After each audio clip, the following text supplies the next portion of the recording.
Hello everyone and welcome back to Sleep Theories. I hope you're having a wonderful day, wherever you are in the world and whatever time you're listening to this. Whether it's the middle of the night or you're winding down after a long day, thank you for being here. If you enjoy these deep dives into the mysteries that keep us awake at night, please subscribe to Sleep Theories for more content like this. Now, let's dive into tonight's story. The document was never supposed to see the light of day, stamped with security classifications that would have sent most people to federal prison just for reading it. The memo, dated September 15th, 1987, contained only 3 lines of text that would haunt the intelligence community for decades to come. Subject: Dr. Nathaniel Voss. Status update. As of 0347 hours, Dr. Voss has ceased all known existence following temporal field test designation TX-77. No remains recovered. Project Chronos to continue under new leadership. Ceased all known existence. Not killed, not deceased. Ceased all known existence. The memo, leaked by a dying CIA operative in 2003, would spark one of the most persistent conspiracy theories of the modern era. Because according to those who worked alongside him, Dr. Nathaniel Voss wasn't just a physicist who died in a laboratory accident. He was a man who stumbled upon the most dangerous secret the government had ever tried to bury, a secret that challenged the very nature of time itself. This is the story of Project Chronos, the underground program that claimed to master time travel, and the brilliant scientist who knew too much about what they were really doing with that power. It's a story that begins in the late 1970s with a phone call that would change everything, and ends with a man who may still be out there, somewhere in time, trying to undo the damage that was done. Dr. Nathaniel Voss had always been fascinated by the impossible. As a child in suburban Oregon, he would spend hours staring at his grandmother's antique clock, mesmerised by the steady tick of seconds that seemed to march forward with such absolute certainty. Time, he thought, was the one thing in the universe that couldn't be argued with, couldn't be negotiated with, couldn't be changed. He was wrong about that last part. By 1978, Voss had established himself as one of MIT's most promising young physicists. His doctoral thesis on quantum field theory had earned him recognition in academic circles, and his subsequent work on particle acceleration had caught the attention of several government contractors. At 32, he was already being consulted on projects that pushed the boundaries of known science. So when the call came on a rainy Tuesday evening in October, Voss wasn't entirely surprised to hear from another government liaison. What surprised him was the nature of the offer. Dr. Voss, my name is Colonel Marcus Thornfield. The voice on the phone was crisp and military in its precision. I represent a Department of Defense research initiative that could use your expertise. Voss had heard similar pitches before. Defense contractors were always looking for physicists to work on radar systems, missile guidance, or satellite technology. The pay was excellent, the work was classified, and the moral implications were something you learned not to think about too deeply. What kind of research? Voss asked, settling into his desk chair. Particle acceleration, Thornfield replied. Specifically, applications for satellite defense systems. I'm not at liberty to discuss details over the phone, but I can tell you that this project represents the cutting edge of theoretical physics. We're talking about possibilities that most of your colleagues would consider science fiction.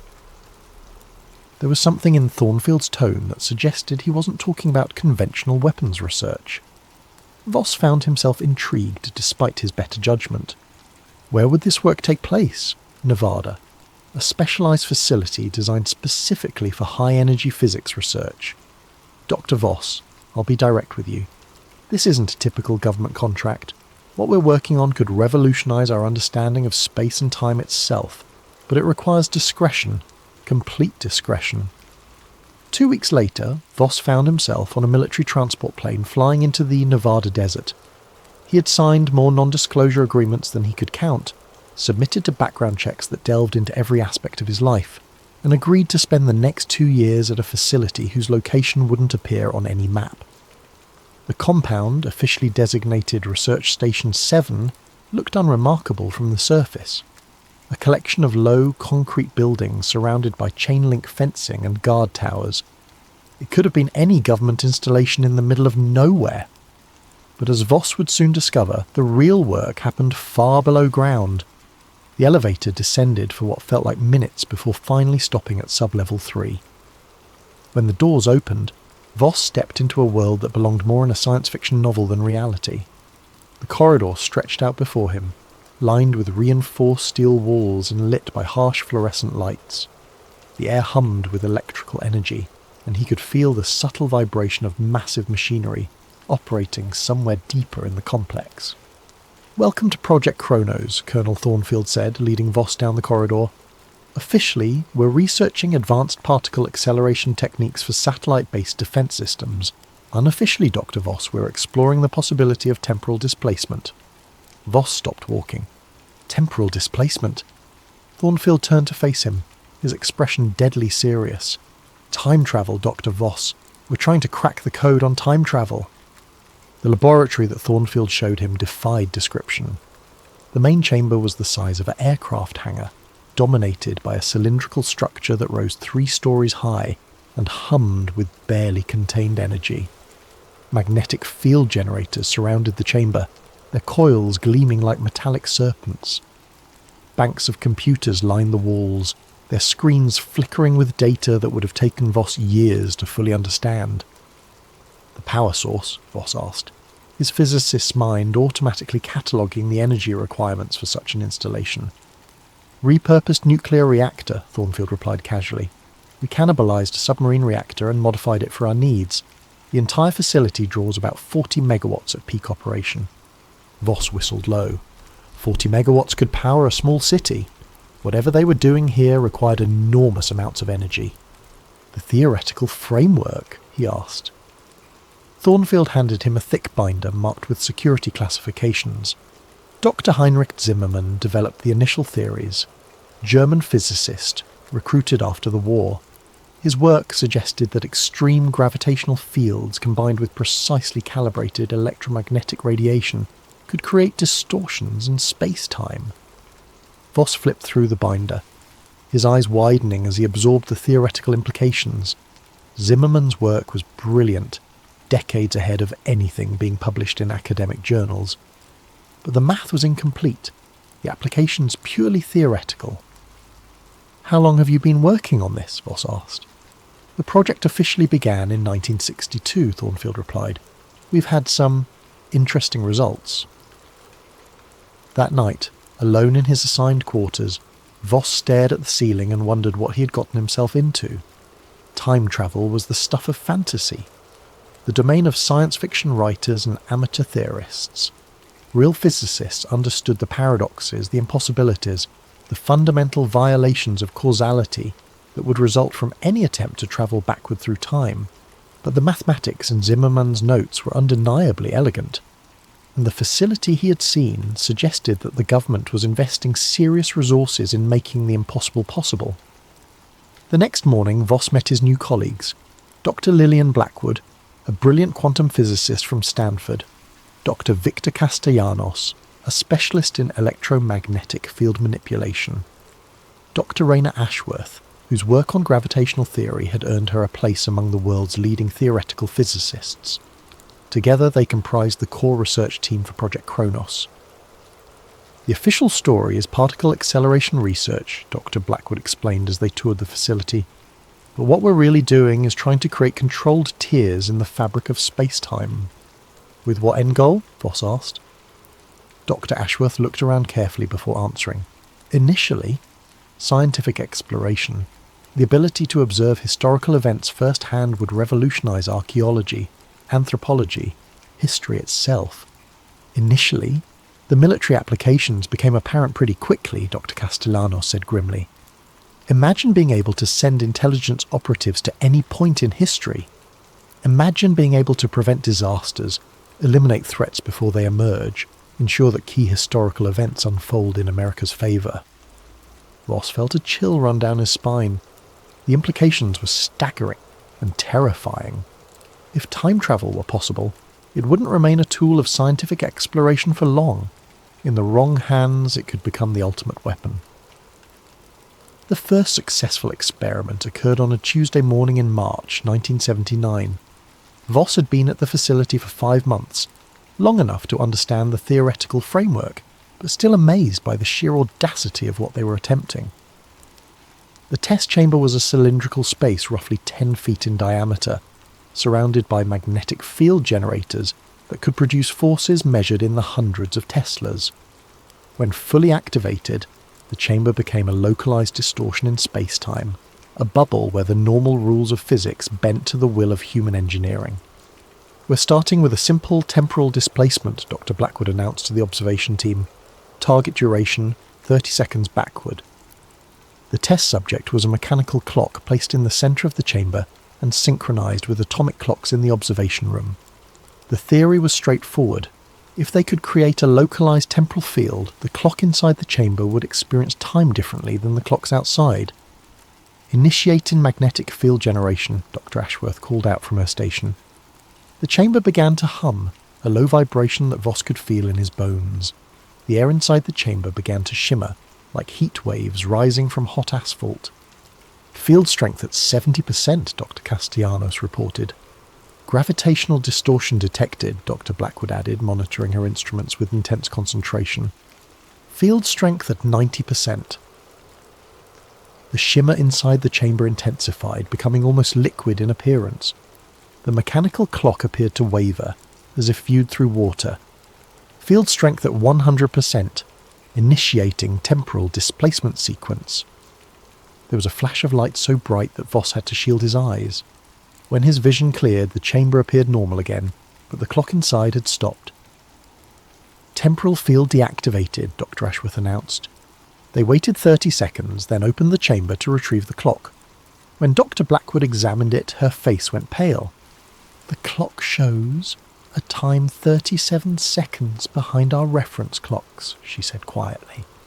37 seconds. They had aimed for 30 seconds backward and had achieved 37 seconds of temporal displacement. It wasn't much, but it was enough to prove that they had actually manipulated time itself. Over the following months, the experiments became more ambitious. They began testing with cameras, attempting to capture images from different temporal positions. The results were disturbing and fascinating in equal measure.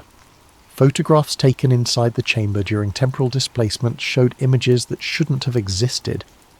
In one experiment, a camera positioned to photograph the eastern wall of the chamber returned images of a desert landscape, as if the wall had become transparent to reveal the Nevada landscape outside. But the landscape in the photograph showed a highway that hadn't been built yet, construction equipment that wouldn't arrive at the site for another 6 months. "The camera isn't just seeing through space," Voss noted in his private journal. "It's seeing through time. The temporal field is creating windows into other moments." Another experiment produced photographs of the chamber itself, but empty, showing scuff marks and equipment placement that wouldn't occur for weeks.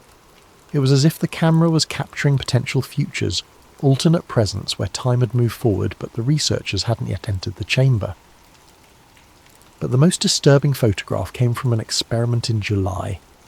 Dr. Blackwood had positioned a camera to capture the chamber during what should have been a routine 30-second backward displacement. When they developed the film, the image showed the chamber occupied by figures in hazmat suits, handling equipment that none of the researchers recognized. "Those aren't our people," Dr. Ashworth whispered when they examined the photograph. "And that's not our equipment," Dr. Castellanos added. Voss studied the photograph with growing unease. The figures in the image were clearly working in the same chamber, but with technology that appeared decades more advanced than anything Project Kronos possessed. One of the figures appeared to be looking directly at the camera, as if aware that they were being observed across time. "Who authorized this photograph to be taken?" Colonel Thornfield demanded when he was shown the image. "No one," Dr. Blackwood replied. "It was a routine temporal displacement test. The camera was supposed to capture the empty chamber 30 seconds in the past." Thornfield examined the photograph carefully, his expression unreadable. "This chamber, with these people and this equipment? That's impossible," Dr. Ashworth protested. "We're the only ones with access to this facility." "Are we?" Thornfield asked quietly. That night, Voss lay in his bunk staring at the ceiling, unable to sleep. The implications of what they had photographed were staggering. If the image showed the future, it suggested that Project Chronos would continue operating for years or decades beyond their current timeline. But the technology in the photograph was clearly more advanced than anything they currently possessed, which raised uncomfortable questions about where those advances would come from.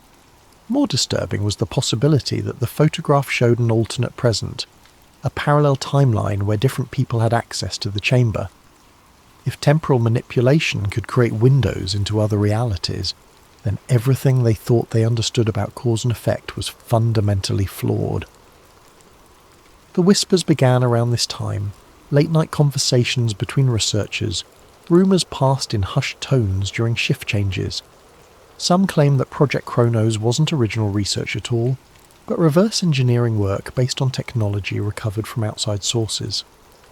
Roswell, Dr. Blackwood whispered to Voss one evening as they reviewed test data. They say we're working from blueprints recovered in 1947.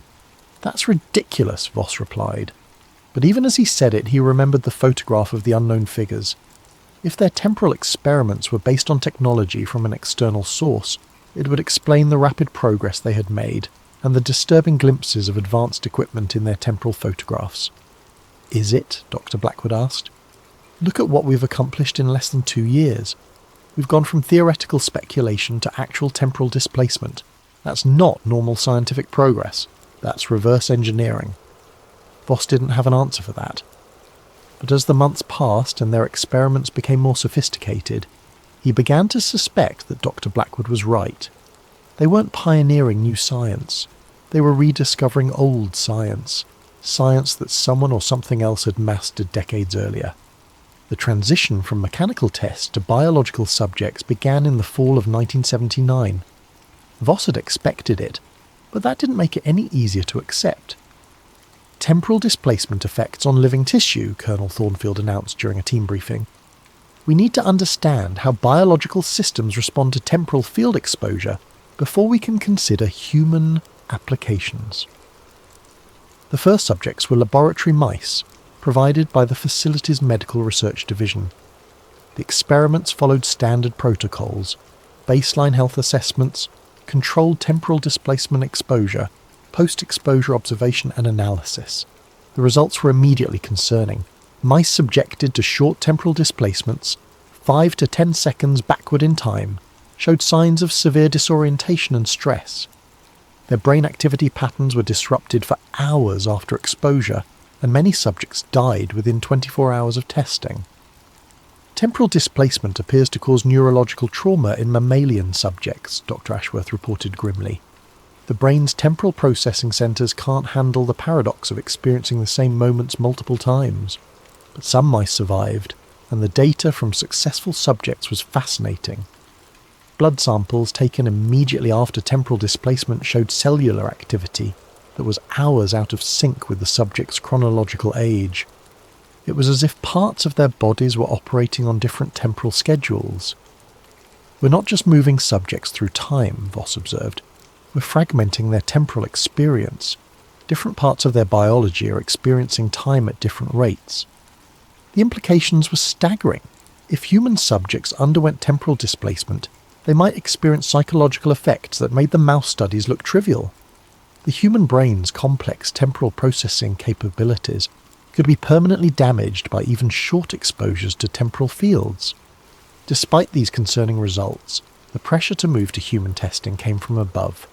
Colonel Thornfield received orders from his superiors, and in December 1979, the first unmarked military buses began arriving at the facility.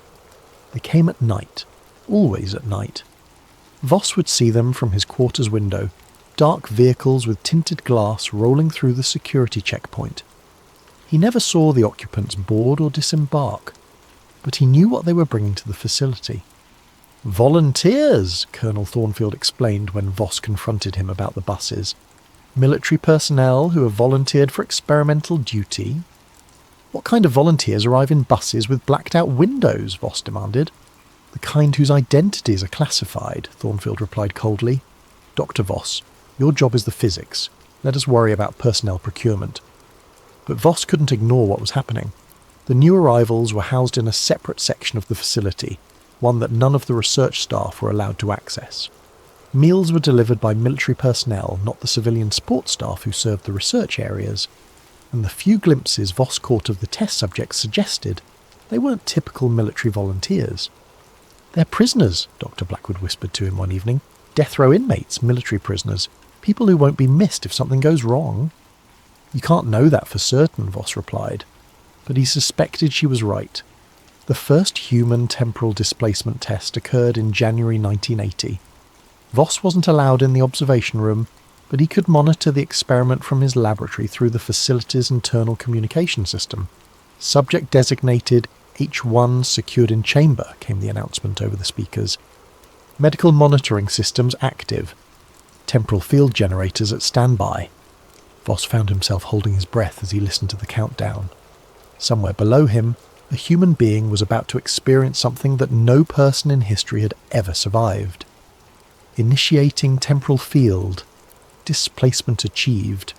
Subject is 30 seconds backward from baseline temporal position. A pause that seemed to last forever. Temporal field deactivated. Subject is returning to baseline temporal position. Another pause. Medical alert. Subject is in cardiac arrest. Emergency medical team to chamber 1. Voss closed his eyes. The first human test subject had died, but the test continued. Subject H2 survived the displacement but suffered what appeared to be a complete psychotic break, babbling about seeing himself from the outside, experiencing his own death, living the same moments over and over again. Subject H3 emerged from the chamber, aged by what appeared to be several years, despite being displaced for only minutes. "The temporal field is interacting with human consciousness in ways we don't understand," Dr. Ashworth reported after reviewing the medical data. "The subjects aren't just moving through time, they're experiencing temporal fragmentation. Their minds are being split across multiple time streams. Subject H4 emerged from the chamber claiming to have memories that weren't his own, detailed knowledge of events that hadn't happened yet, conversations with people who weren't there. Medical scans showed no physical trauma, but psychological evaluation revealed a complete break from reality. He says he's been living the same day for weeks," the medical technician reported, claims that every time the test ends, he wakes up this morning and has to do it all over again. Subject H5 never emerged from the chamber at all. The temporal field activated normally, the displacement proceeded according to plan, but when they deactivated the field, the chamber was empty. No trace of the subject remained, no indication of where they had gone or what had happened to them. "Complete temporal displacement," Colonel Thornfield noted in his report. "Subject has achieved permanent temporal translation." That was the military's euphemism for what Voss knew was murder. They had sent someone into the time stream with no way to return, condemning them to an existence outside of normal reality. The test continued through the spring and summer of 1980. Most subjects died. Some suffered psychological trauma that left them catatonic, and a few simply vanished. But occasionally, very rarely, a subject would return apparently unharmed. Subject H23 emerged from a 5-minute displacement reporting that he had experienced the same 5 minutes repeatedly, like a film loop, but had retained awareness throughout the repetitions. Subject H31 claimed to have spent subjective hours in what had been a 10-second displacement, exploring a version of the facility that was simultaneously familiar and completely different. Temporal displacement may allow access to parallel timelines, Dr. Blackwood theorized. The subjects who survive may be those whose consciousness can adapt to experiencing multiple realities simultaneously. It was around this time that Voss began to suspect the true purpose of Project Kronos. The human experiments weren't scientific exploration. They were training exercises, preparing subjects for operational deployments. The government wasn't just trying to understand time travel, they were trying to weaponize it. His suspicions were confirmed when Colonel Thornfield began asking specific questions about temporal displacement accuracy. "Can we target specific dates and times?" Thornfield wanted to know. Could an operative be inserted into a particular historical moment? What would be the range limitations for operational deployment? Voss realised with growing horror that the government was planning to use time travel for intelligence and military operations. The failed test subjects weren't scientific casualties. They were prototype soldiers in a war that hadn't been declared yet. He began keeping detailed notes in a private journal, documenting everything he observed about the experiments and their true purpose. If Project Kronos was indeed developing temporal warfare capabilities, the world needed to know about it. But he also knew that speaking out would likely result in his own death, or worse, his own recruitment as an unwilling test subject. The moral weight of what they were doing became unbearable. Each night Voss lay in his bunk knowing that somewhere in the facility, prisoners were being subjected to temporal displacement experiments that would likely kill them or drive them insane. He was participating in something that violated every principle of scientific ethics, every concept of human decency. But he was also terrified of what would happen if he tried to leave. The non-disclosure agreements he had signed weren't just legal documents, they were death warrants for anyone who violated them. And the deeper he became involved in Project Kronos, the more he understood that the people running it would kill to protect their secrets. As 1980 drew to a close, Voss made a decision that would ultimately cost him everything. He would stay with Project Kronos, but he would document everything, gather evidence of what they were doing, and find a way to expose the program to the world. He had no idea that his own temporal displacement was only months away, or that he would soon discover the true scope of what the government was doing with their mastery of time. The night of January 15th, 1981 changed everything. Voss had been working late in the laboratory, running diagnostics on the temporal field generators after an afternoon test that had gone badly wrong. Subject H-47 had emerged from the chamber speaking fluent Russian, despite having entered as a monolingual English speaker. The medical team was baffled, the intelligence officers were excited, and Voss was disturbed by the implications. If temporal displacement could allow subjects to acquire knowledge they had never learned, it suggested that consciousness could somehow access information from alternate timelines or parallel realities. The philosophical implications were staggering, but the military applications were obvious. We could insert operatives with complete knowledge of foreign languages, local customs, specific historical details, Colonel Thornfield had mused during the post-test briefing. Imagine an agent who could be dropped into any historical period with perfect cultural knowledge. Voss had excused himself from the meeting, claiming he needed to run system diagnostics. In reality, he couldn't stomach listening to any more discussion of how to exploit their discoveries for intelligence operations. Now, alone in the laboratory at nearly midnight, he was attempting to understand what had happened to subject H-47. The temporal field data showed anomalies he'd never seen before, fluctuations that suggested the displacement had been much more complex than a simple backward movement through time. There are resonance patterns here, he muttered to himself, studying the readouts, as if the temporal field is interacting with something else. The chamber's magnetic field generators were powered down but still connected to the main reactor. Voss activated the diagnostic systems, intending to run a low-power test that would help him understand the field interactions without risking another full displacement. What he didn't know was that the afternoon's test had left residual temporal distortions in the chamber, invisible to conventional instruments but still active at a quantum level. When he activated the diagnostic systems, he inadvertently created a resonance effect that began amplifying these residual distortions. The first sign of trouble was the lights. They began to flicker, then dim, as if the facility's power grid was being drained by something enormous. Voss looked up from his instruments to see the chamber beginning to glow with an eerie blue light. "Shutdown protocol," he said aloud, reaching for the emergency controls. But the controls weren't responding. The chamber's systems had gone into some kind of automatic sequence, one that wasn't part of any programmed operation. The blue glow intensified, and Voss could feel the air beginning to vibrate with barely contained energy. He tried the manual shutdown switches, but they were locked out by whatever process had taken control of the chamber. The blue light was becoming painful to look at, and the vibration in the air was making his teeth ache. "Computer emergency shutdown authorization Voss 77 Alpha," he called out to the facility's central control system. "Emergency shutdown not authorized," came the computerized reply. "Temporal displacement sequence in progress."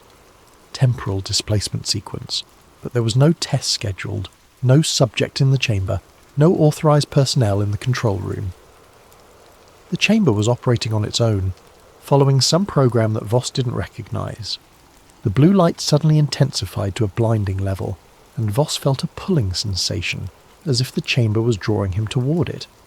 He tried to move away, but his body wasn't responding to his commands. The temporal field was affecting his nervous system, overriding his voluntary muscle control. "Help!" he shouted, knowing that there was no one else in the laboratory level at this hour. The pulling sensation became irresistible. Voss found himself walking toward the chamber despite every instinct telling him to run in the opposite direction.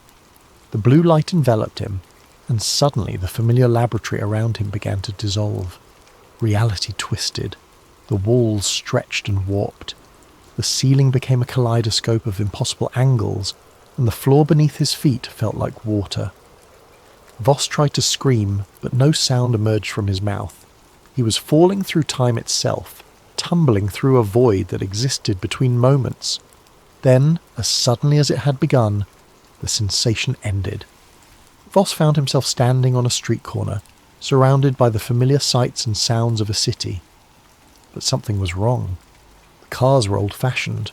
The clothing styles were decades out of date, and the buildings around him looked different than he remembered. A newspaper vendor was hawking papers from a nearby stand.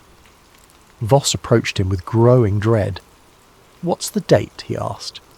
"November 21st, 1963, the vendor replied. "You okay, mister? You look like you've seen a ghost." November 21st, 1963, the day before President Kennedy's assassination in Dallas. Voss was in Washington, D.C., but he was 28 years in the past.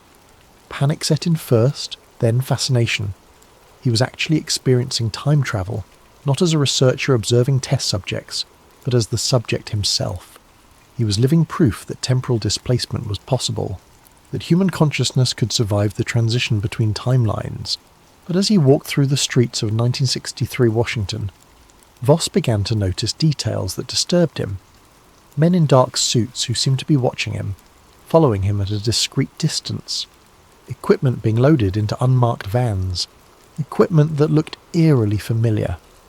He ducked into a coffee shop and pretended to read a menu while watching the street through the window.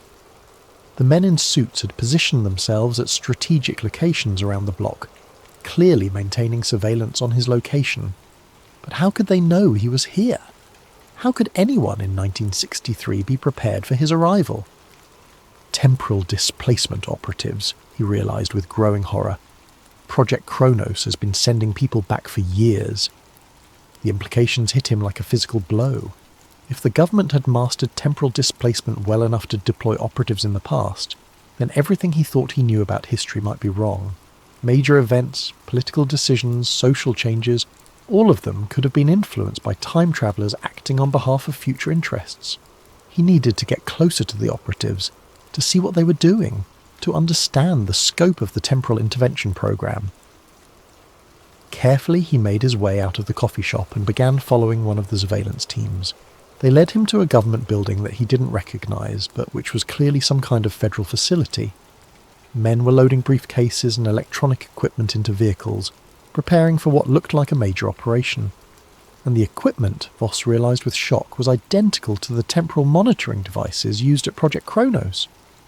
"They're not just observing," he whispered to himself, "they're actively intervening." As he watched, hidden behind a parked car, Voss saw something that made his blood run cold. One of the operatives turned in his direction, and for a moment their eyes met across the street. The man's face was familiar, terrifyingly familiar. It was Colonel Thornfield, but a version of Thornfield who was 28 years younger. Thornfield as he would have appeared in 1963, working for whatever predecessor organisation had given birth to Project Chronos. The young Thornfield spoke into a radio, and immediately the other operatives began moving in Voss's direction.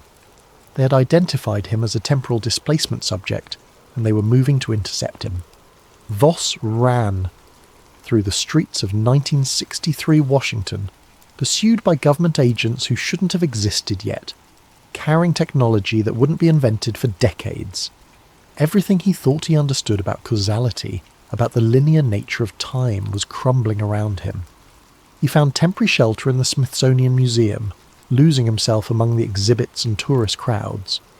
But even there, he couldn't escape the implications of what he had discovered.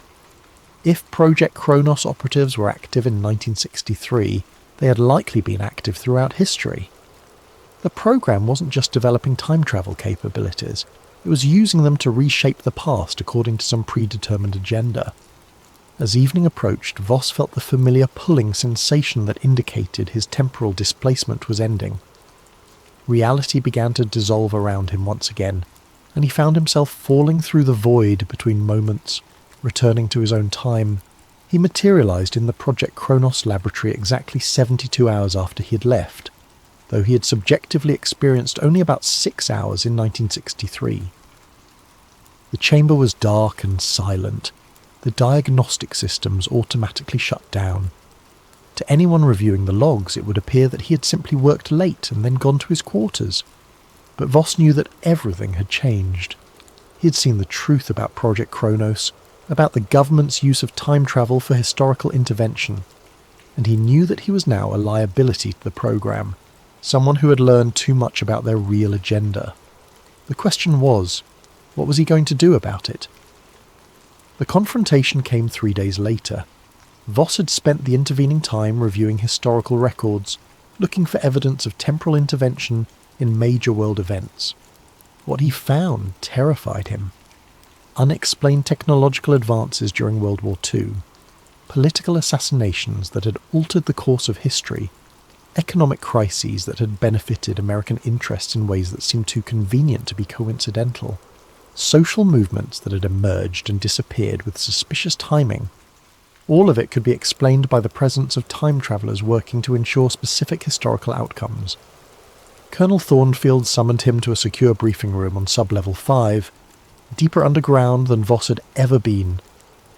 The room was sterile and windowless, designed for conversations that could never be allowed to leak to the outside world. "Dr. Voss," Thornfield began without preamble, "we need to discuss your unauthorized temporal displacement event." Voss's blood ran cold. They knew.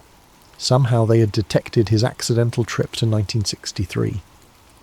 "I don't know what you're talking about," he replied, trying to keep his voice steady. "The chamber's quantum resonance detectors recorded a significant temporal disturbance 3 nights ago," Thornfield continued. "The energy signature was consistent with human temporal displacement. Since all authorized personnel were accounted for, we have to assume that someone experienced an accidental displacement event." Voss remained silent, calculating his options. If they knew about his displacement but weren't certain he was responsible, he might be able to maintain plausible deniability. "However," Thornfield continued, "we also have reports from our 1963 surveillance team of an unidentified temporal operative who appeared to be conducting reconnaissance on their operation." The bottom dropped out of Voss's stomach. They had been watching him in 1963, documenting his presence, probably photographing him for identification purposes. "Dr. Voss, I'm going to ask you directly. Did you experience temporal displacement to November 21st, 1963? There was no point in lying now. They had evidence, probably photographic proof of his presence in the past. Denial would only make things worse. "Yes," he said simply. Thornfield nodded as if he had expected the admission. "What did you observe during your displacement?" "I saw government operatives in 1963 carrying Project Kronos equipment," Voss replied. "I saw you, Colonel, or a younger version of you, coordinating what appeared to be a major intelligence operation. And what conclusions did you draw from these observations?" Voss took a deep breath. This was the moment of truth, the point where he would either be recruited deeper into the program or eliminated as a security risk. "I concluded that Project Kronos isn't a research program," he said. "It's an operational program. You've been using time travel to intervene in historical events, to ensure that history unfolds according to a predetermined plan." Thornfield leaned back in his chair, studying Voss with an expression that revealed nothing. "That's a very serious accusation, Dr. Voss." "It's not an accusation. It's an observation based on evidence. Evidence that you obtained through unauthorized temporal displacement. Evidence that exists regardless of how I obtained it." Thornfield was quiet for a long moment. then reached into a briefcase and withdrew a thick folder marked with security classifications that Voss had never seen before. Dr. Voss, what I'm about to tell you is classified at levels that exist above the President's security clearance. The information in this folder could destabilise governments, crash economies, and fundamentally alter humanity's understanding of its own history. He opened the folder and slid a photograph across the table. It showed President Kennedy in Dallas, but taken from an angle that no civilian photographer could have achieved.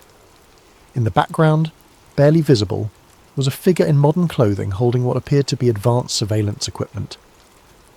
November 22nd, 1963, Thornfield said quietly. One of our operatives documenting the assassination from a temporal vantage point.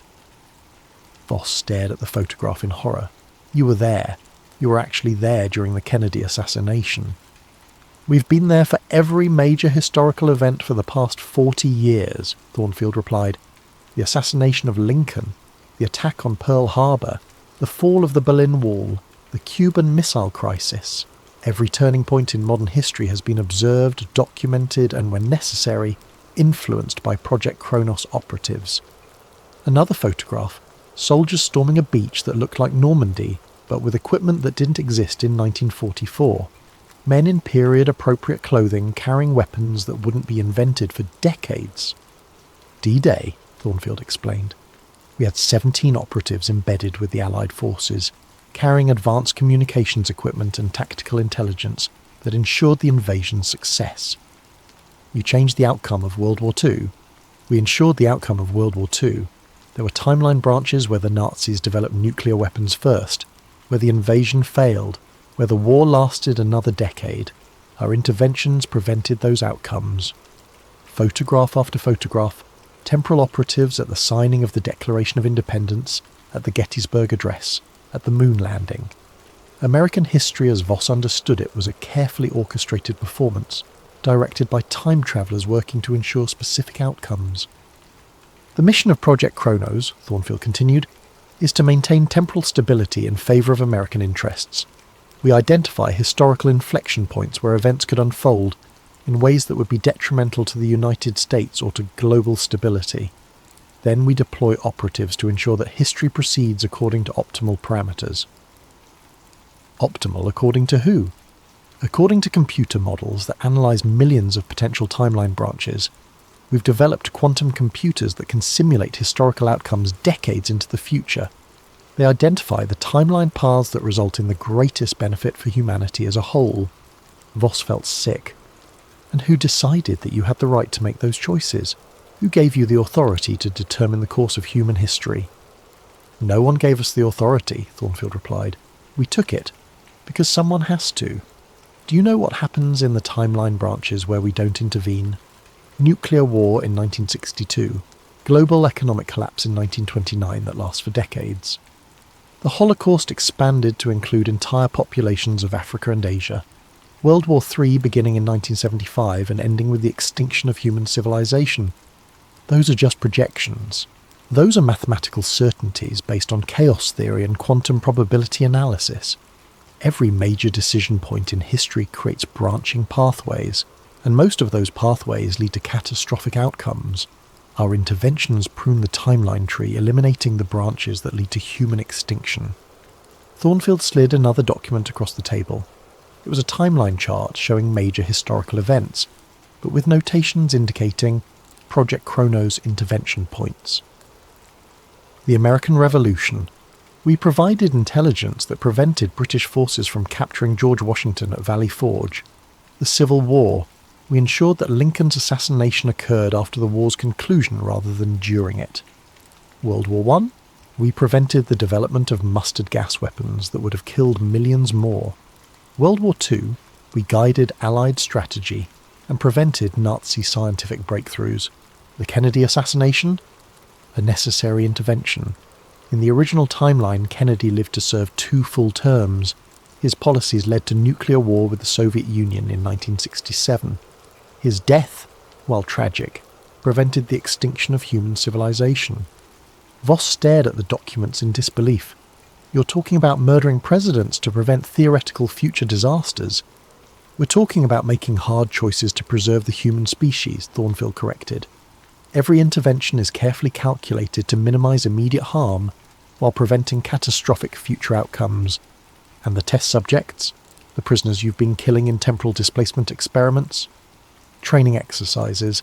We need operatives who can survive temporal displacement and function effectively in past time periods. The volunteer program provides us with subjects for developing displacement protocols and training procedures. Volunteers, Voss said bitterly. Men who are going to die anyway. Death row inmates, military prisoners facing execution for treason, enemy agents captured during intelligence operations.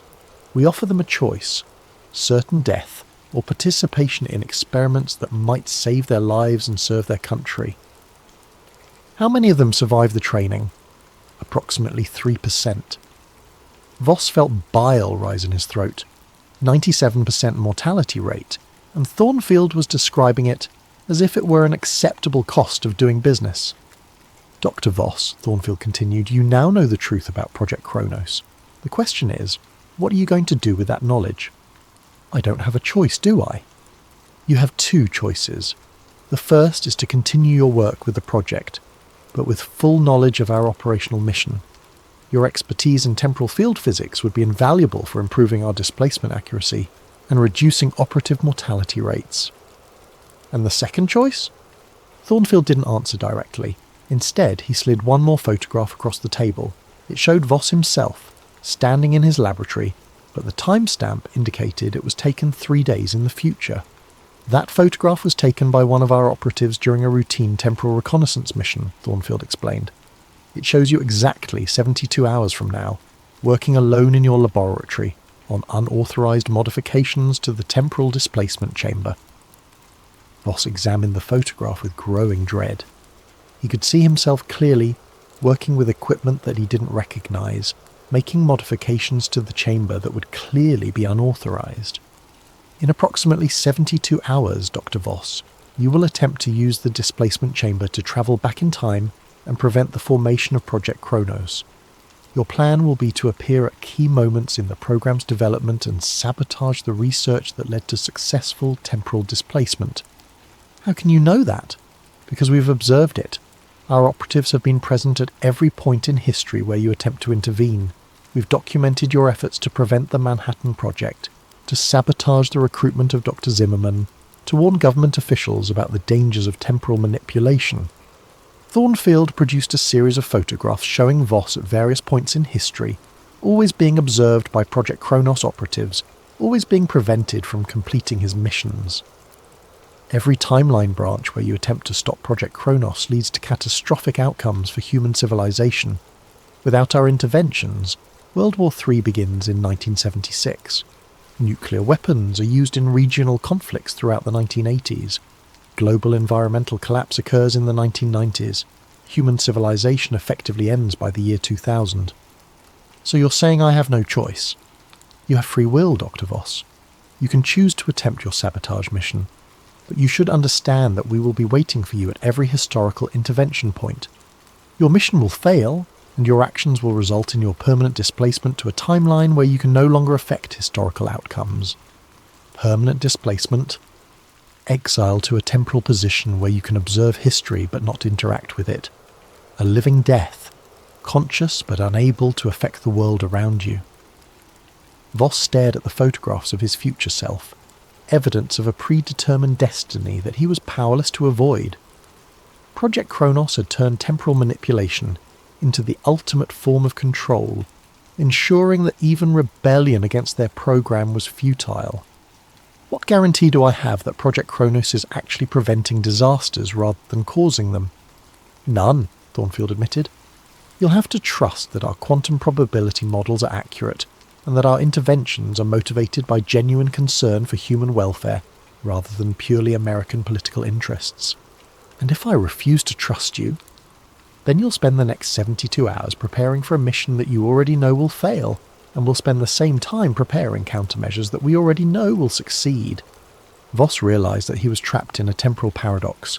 His knowledge of Project Kronos' true mission compelled him to try to stop them, but their knowledge of his future actions ensured that his attempts would fail. They had created a closed loop in time, where rebellion was inevitable but ineffective. There is a third option, Thornfield said quietly, which is, help us improve the system. Your expertise could reduce operative mortality rates, improve displacement accuracy, and develop more humane training protocols. You can't stop Project Chronos, but you can help make it more ethical. Voss looked at the photographs again, evidence of his own future failure staring back at him. He was caught in a web of predestination, where his choices had already been observed and countered by forces that operated outside normal temporal causality. "I need time to think," he said finally. "You have 72 hours, Thornfield replied. "The same 72 hours you've always had." Voss returned to his quarters with the knowledge that his every action for the next 3 days had already been observed and documented by Project Chronos operatives. It was a level of predestination that made free will seem like an illusion, but it also presented him with a unique opportunity. If his future rebellion was already known and countered, then perhaps he could find a way to rebel differently, to act in ways that hadn't been predicted or observed. He began by carefully examining the photographs that Thornfield had shown him. The images of his future self working in the laboratory showed specific equipment modifications, particular approaches to sabotaging the temporal displacement chamber. If he could identify exactly what his future self was planning, he might be able to develop an alternative approach that would avoid the predicted countermeasures.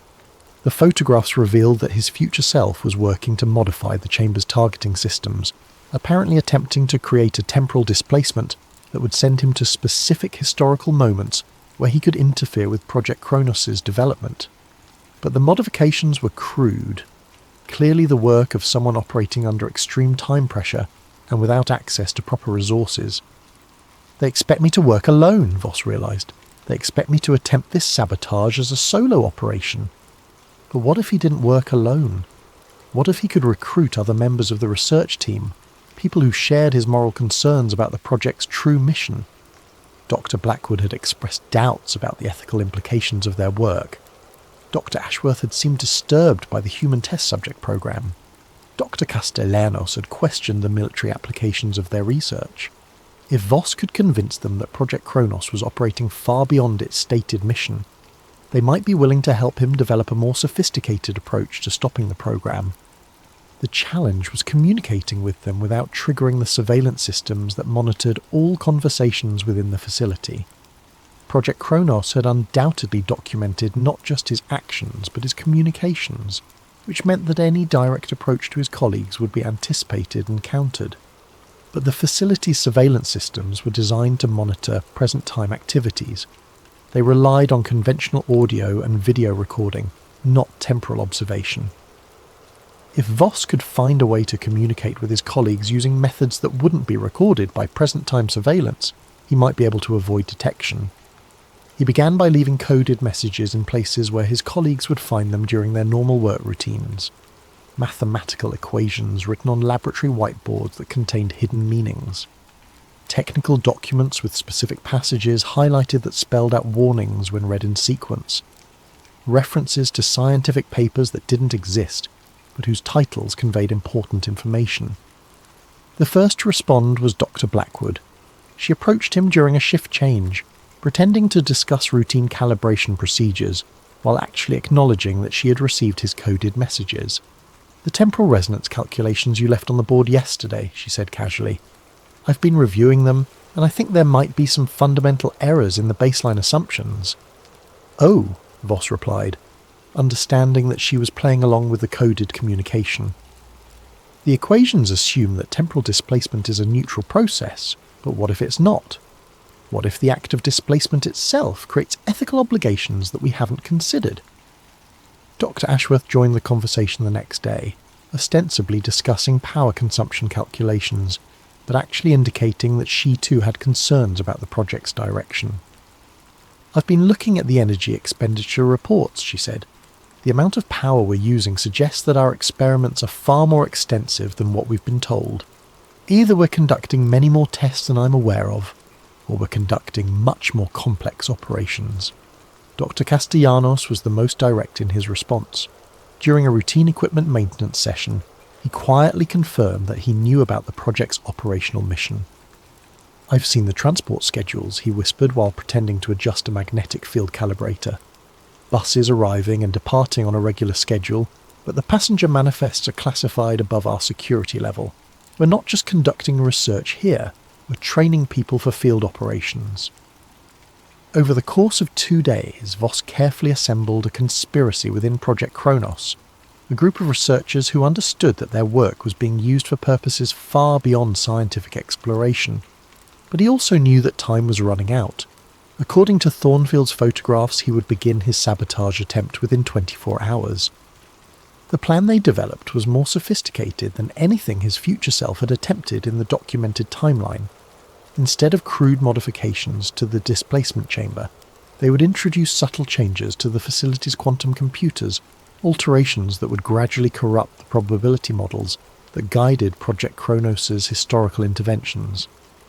"If we can introduce errors into their timeline calculations," Dr. Blackwood explained, "their operatives will be deployed to the wrong historical moments. Their interventions will fail, and the timeline branches they're trying to prevent will occur naturally." "It's not sabotage," Dr. Ashworth added, it's restoration. We're restoring natural historical causality by removing artificial interventions." But even as they planned their sophisticated rebellion, Voss suspected that their efforts were ultimately futile. Project Kronos operated with knowledge of future events, which meant they likely knew about this conspiracy as well. Their sophisticated approach might be more elegant than his future self's crude sabotage attempt, but it would probably be just as ineffective. Still, he had to try. The moral weight of what Project Kronos was doing, the violation of human free will on a historical scale, demanded resistance, even if that resistance was doomed to failure. The night before his predicted sabotage attempt, Voss lay in his bunk staring at the ceiling and contemplating the nature of predestination. If his actions were already known and countered, did he really have free will? Or was he simply playing out a predetermined role in a cosmic drama written by forces beyond his understanding? The answer came to him in the early hours of the morning. Free will wasn't about the outcome of his actions, it was about the choice to act according to his conscience, regardless of consequences. Even if his rebellion failed, even if he was exiled to temporal isolation, he would have chosen to resist rather than collaborate with a system that violated every principle he believed in. At 0300 hours, exactly as predicted in Thornfield's photographs, Voss made his way to the laboratory to begin the sabotage operation that would define the rest of his existence. The laboratory was empty and eerily quiet as Voss entered at exactly 0347 hours. The timestamp on Thornfield's photographs had been precise to the minute, which meant that Project Kronos operatives were probably already positioned throughout history, waiting for his inevitable arrival at whatever historical intervention points he chose. But Voss had one advantage that his observers didn't expect. He wasn't planning to travel to the past to sabotage Project Kronos' development. Instead, he was planning to travel to the future, to a time when the consequences of the program's interventions would be clear. If Project Kronos was genuinely preventing catastrophic outcomes, then the future should show a stable, prosperous human civilization. But if their interventions were actually causing more harm than good, the future would reveal the true cost of their temporal manipulations. The plan was elegant in its simplicity. Instead of attempting to change the past, which Project Kronos had already demonstrated was futile, he would gather evidence from the future and bring it back to expose the program's true consequences. He began by making the modifications shown in Thornfield's photographs, knowing that the surveillance systems would need to record these actions to maintain consistency with the predicted timeline. But while his hands performed the expected sabotage preparations, his mind was calculating the real modifications he would make once the cameras stopped recording. The temporal displacement chamber's targeting system was sophisticated enough to allow travel to specific dates and locations, but it had never been used for forward temporal displacement. The mathematics were theoretically sound, but the practical applications were unknown. Forward displacement to December 31st, 2099, he programmed into the targeting computer. Duration, 12 hours subjective time. If humanity survived the next century with Project Kronos' interventions, he would find a thriving civilization. If the program's manipulations led to disaster, he would find evidence of that disaster. Either way, he would return with proof of the program's true consequences. But as he prepared to enter the displacement chamber, Voss heard footsteps in the corridor outside the laboratory. Someone was coming, probably security personnel sent to intercept him at the predicted moment of his sabotage attempt. He had only seconds before they arrived. Stepping into the chamber, he activated the displacement sequence and prayed that his calculations were correct. The familiar blue light enveloped him. Reality dissolved around him, and he felt the sensation of falling through time. But this time, instead of falling backward into the past, he was falling forward into the unknown future. The journey seemed to last forever. Voss tumbled through a void filled with swirling lights and impossible geometries, conscious but disconnected from physical reality. He caught glimpses of potential futures flashing past him like frames from a broken film. Cities in flames, technological marvels, environmental devastation, space colonies, nuclear wastelands, utopian societies. Then suddenly he was standing on solid ground again. But the world around him was not what he had expected. He was in what appeared to be a museum, surrounded by exhibits displaying artifacts from the late 20th and early 21st centuries. But the artifacts were wrong, subtly different from the world he remembered. Newspaper headlines that didn't match his memories of historical events, photographs of political leaders he didn't recognize, technologies that should have existed but apparently never had. Temporal displacement subject detected, announced a computerized voice. Initiating containment protocols. Before Voss could react, he was surrounded by figures in environmental suits carrying advanced-looking weapons. They moved with military precision, clearly trained for exactly this type of encounter. Dr. Nathaniel Voss, one of them said through their suit's communication system. Temporal signature consistent with 1981 displacement origin. You're exactly where and when our models predicted you would be. Who are you? Voss demanded. Temporal Security Division, the figure replied. We monitor and contain unauthorized temporal displacement events. You've been expected for 118 years. They escorted him through the museum to what appeared to be a debriefing chamber. The walls were lined with monitors displaying information that made Voss's blood run cold. Timeline progression charts showing humanity's development from 1981 to 2099. Historical events that had been adjusted by Project Kronos operatives. Probability calculations showing the outcomes that had been prevented and the outcomes that had been ensured. The world you come from no longer exists, the lead security officer explained. Project Kronos' interventions created a branching timeline that diverged from natural history in 1963. What you're seeing now is the result of 136 years of controlled historical development. And what happened to natural history? Global nuclear war in 1967. Environmental collapse in the 1980s, human extinction by 2001.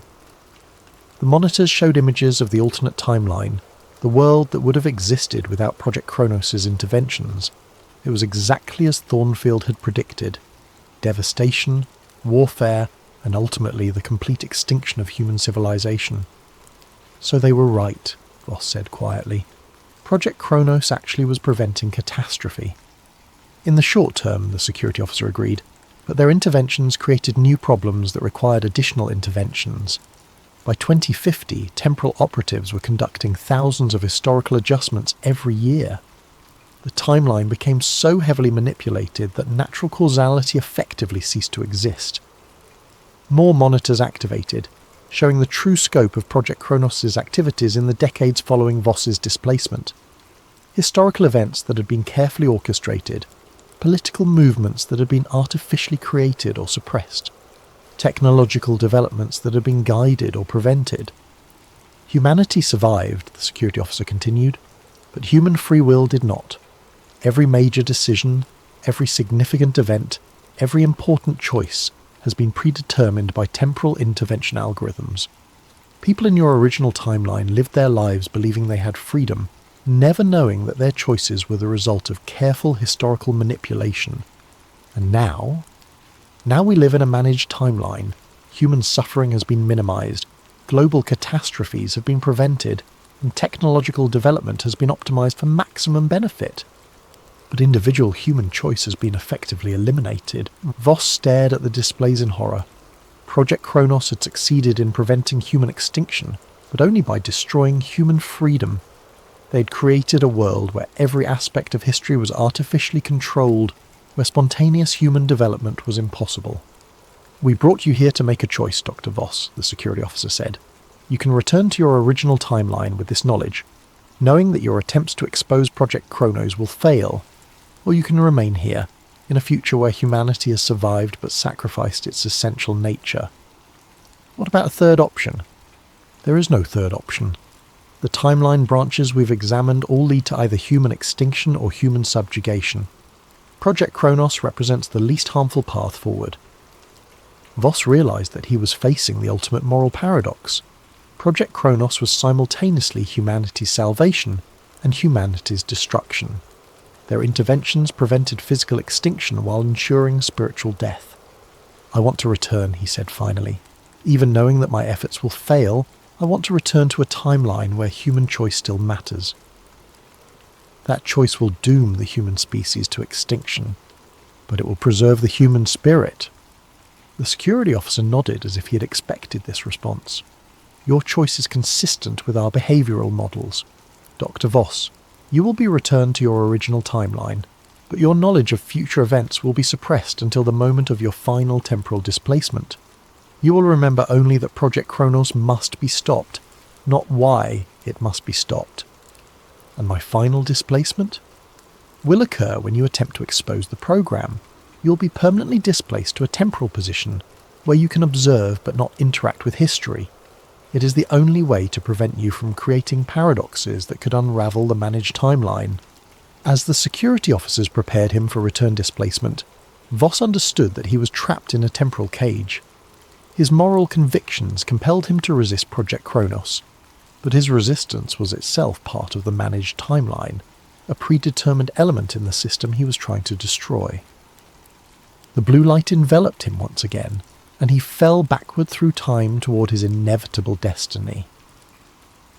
The official record states that Dr. Nathaniel Voss died in a temporal displacement accident on September the 15th, 1987.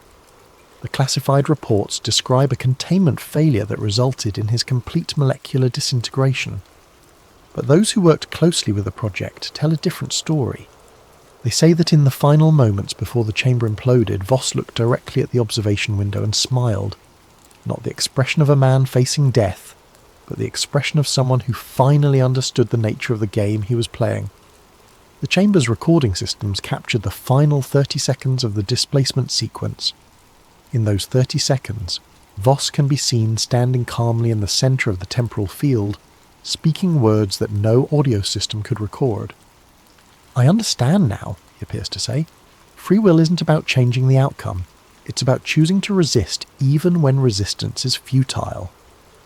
Then the field collapsed, reality folded in on itself, and Dr. Nathaniel Voss vanished from the normal flow of time. But the story doesn't end there. Every few years, photographs surface that suggest Voss didn't die in that chamber. Images of a man matching his description, appearing at significant historical moments. Standing in the crowd during Martin Luther King's "I Have a Dream" speech, visible in the background during the fall of the Berlin Wall, present at the scene of the Challenger disaster. The conspiracy community calls him the Ghost Engineer, a temporal operative who exists outside the normal flow of time, appearing at moments when history hangs in the balance. Some believe he's still trying to expose Project Kronos, gathering evidence of their interventions that he can somehow use to alert the world to the truth. Others think he's become part of the system he tried to destroy, a temporal observer who documents the managed timeline without being able to change it. A living reminder of the price humanity paid for survival. The photographs are always blurry, always inconclusive, but they're consistent enough to suggest that someone matching Voss's description has been present at dozens of historically significant events over the past several decades. Project Kronos officially denies his continued existence. They claim the photographs are either coincidences or hoaxes, products of a conspiracy theory that has grown beyond any rational basis. But former operatives tell a different story. They say that Voss exists in a state of temporal flux, neither fully present in any given moment nor completely absent from history.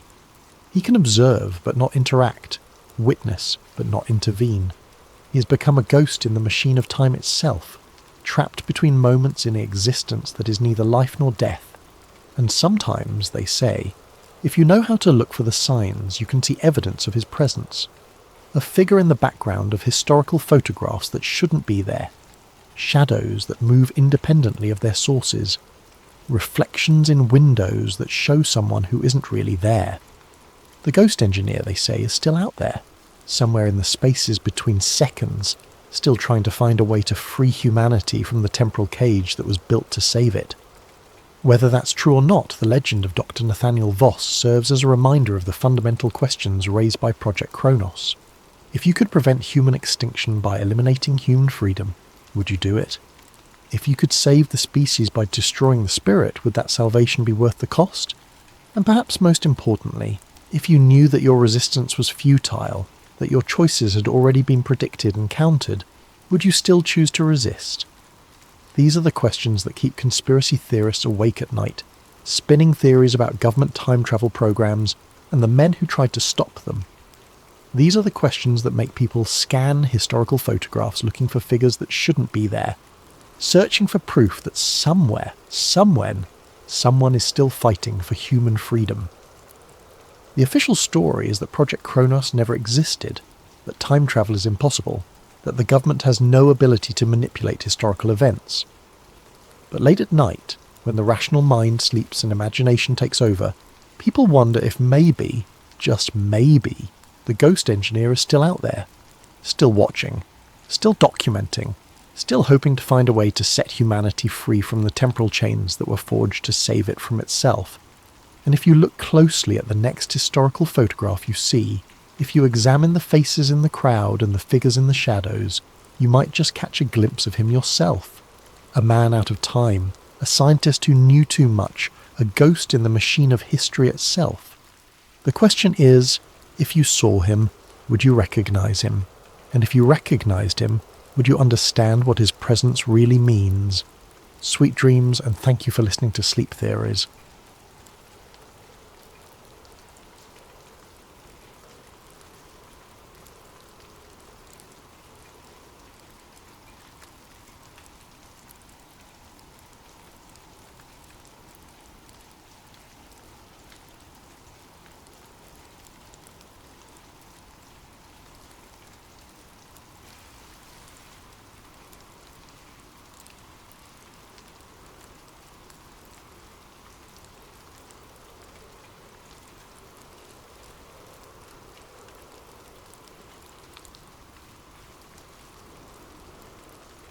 The summer of 1998 was suffocating in suburban Ohio.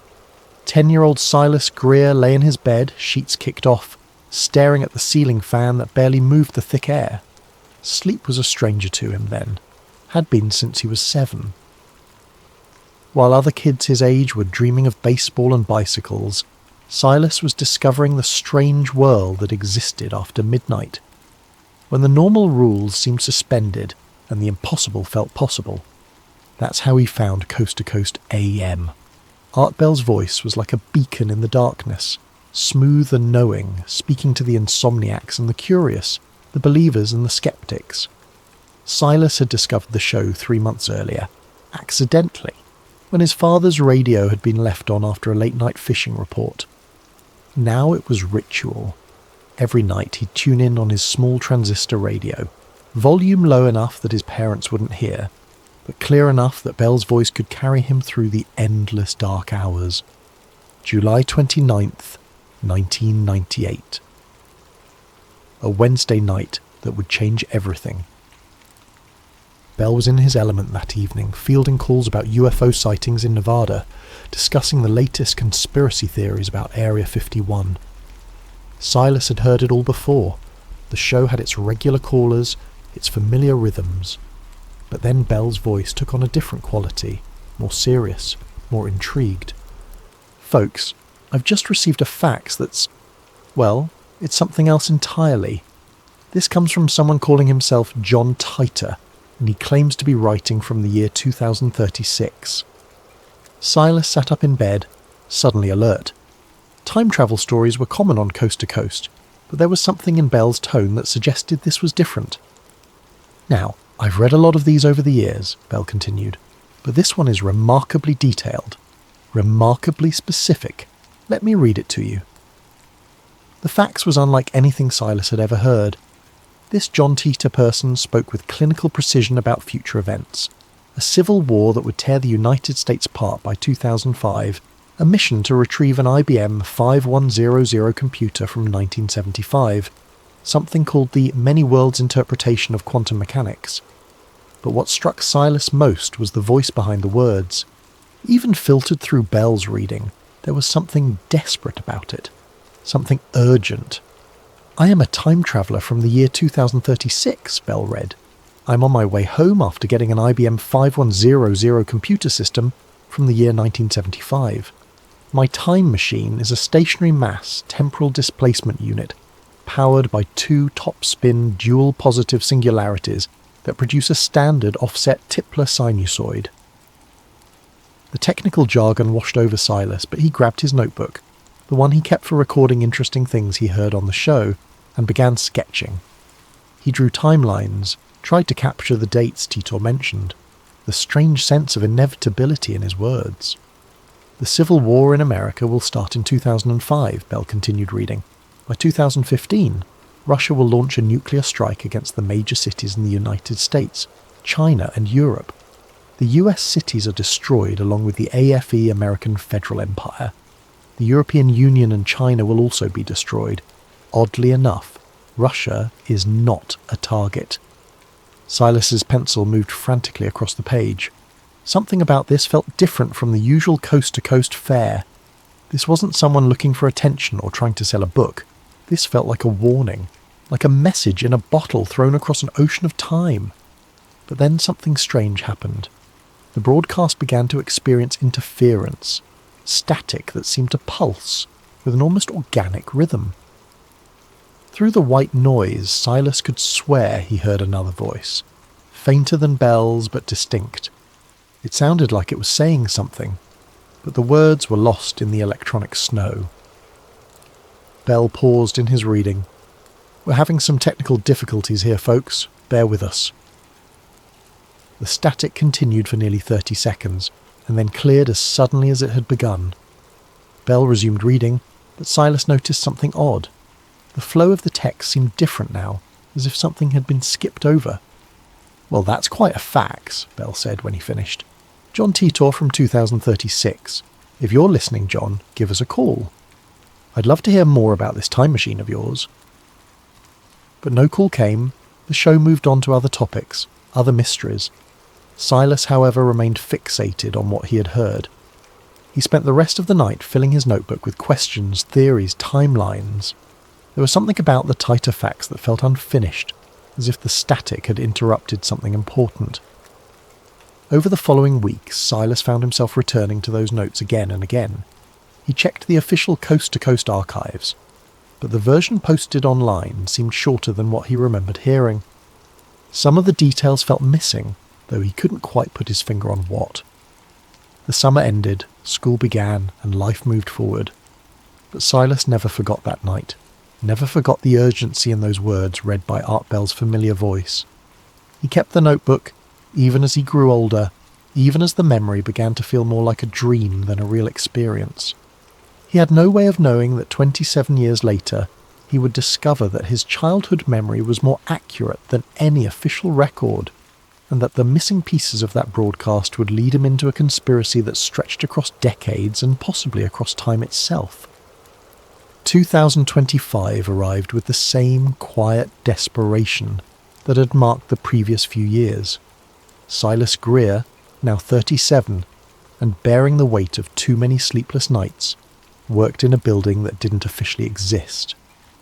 Division Calder occupied 3 floors of a nondescript office complex in McLean, Virginia, hidden beneath the innocuous nameplate of the Federal Data Compliance Agency.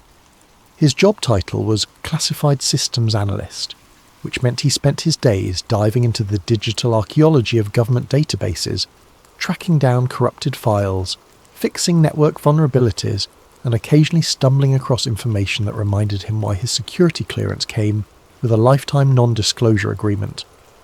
The work suited him.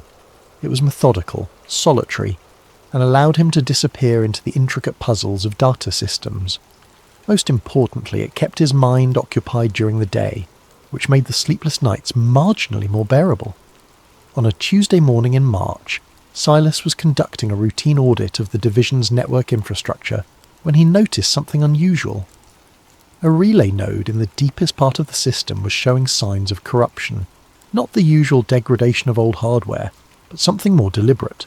The corruption patterns were too regular, too purposeful. Following the digital breadcrumbs, Silas traced the compromised node to an offline vault he had never seen before. The access path was buried beneath layers of security protocols, and the vault itself was labelled with a designation that made his pulse quicken. Orpheus 99, Titor Incident, Division SP Delta. Titor. The name hit him like a physical blow, dragging him instantly back to that summer night in 1998, to Art Bell's voice reading impossible words from an impossible source. For 27 years that memory had lived in the back of his mind, a strange childhood fixation that he'd never quite been able to shake. His hands trembled slightly as he initiated the access protocols. His clearance level was sufficient, barely, but he had to route through several proxy servers to avoid triggering automatic monitoring systems. Whatever was in this vault, it was meant to stay buried. The files began to populate on his screen, and Silas felt his worldview tilt on its axis. Operation Echo Prism was the primary designation. The associated documents painted a picture that was both impossible and terrifyingly plausible.